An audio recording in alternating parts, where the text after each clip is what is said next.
मोहतरम नाजरीन, रोज़े की हालत में जिमा का हुक्म। आइए, बहुत सारे लोगों का सवाल था कि रोज़े की हालत में अगर जिमा कर लिए तो रोज़ा टूटेगा या नहीं। आइए पहले बिरौनी टाउन का फतवा देखते हैं, उसके बाद दारुल देवबंद का भी फतवा हम समाअत करेंगे। सवाल: अगर कोई शख्स रोज़े की हालत में अपनी बीवी से जिमा कर ले कपड़े के ऊपर से और मनी का खुरूज भी हो जाए तो क्या उसका रोज़ा टूट जाएगा?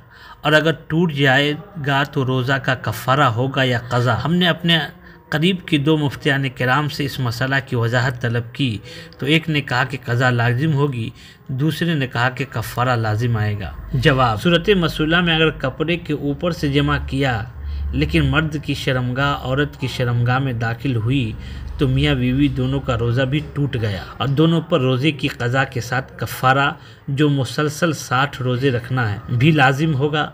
और अगर मुसलसल 2 माह के रोज़े रखने की वो एक वाक़अतन कुदरत न हो, मसलन बुढ़ापे या मरीज़ होने की वजह से, तो 60 मिस्किनों को सदक़ा फ़ित्र की मिक़दार गल्ला या उसकी कीमत देना लाजिम है। एक सदक़ा फ़ित्र की मिक़दार निस्फ़ सा पौने 2 किलो गंदम या उसकी कीमत है। एक मिस्किन को 7 दिन सदक़ा फ़ित्र के बराबर गल्ला वगैरह देता रहे या एक ही दिन 60 मिस्किनों में से हर एक को सदक़ा फ़ित्र की मिक़दार दे दे, दोनों जायज़ है। सदक़ा फ़ित्र की मिक़दार गल्ला या कीमत देने के बजाय अगर 60 मिस्किनों को एक दिन सुबह व शाम या एक मिस्किन को 60 दिन सुबह व शाम खाना खिला दे तो भी कफ़ारा अदा हो जाएगा। और अगर कपड़े के ऊपर से जमा करने से मर्द शर्मगाह दाखिल किए बगैर इंजाल हुआ है तो अगर सिर्फ मर्द को इंजाल हुआ है तो उसका रोज़ा फासिद हो गया और इस सूरत में सिर्फ क़ज़ा लाजिम होगी, कफ़ारा लाजिम नहीं होगा।